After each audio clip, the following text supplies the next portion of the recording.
Mmechoka kuishi nyinyi.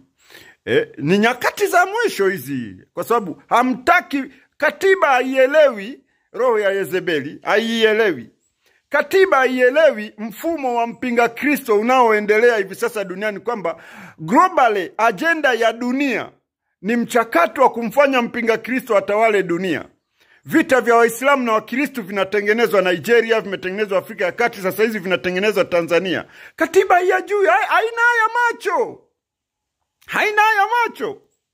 Katiba haina macho kwamba mji wa Jerusalem na nchi ya Tanzania ni nchi muhimu sana katika habari za nyakati za mwisho, katika masuala ya unabii. Tanzania, Jerusalem ni maeneo matakatifu ambayo unabii wa ndani ya vitabu vya Mungu utaonekana kupitia mataifa haya mawili. Katiba haijui.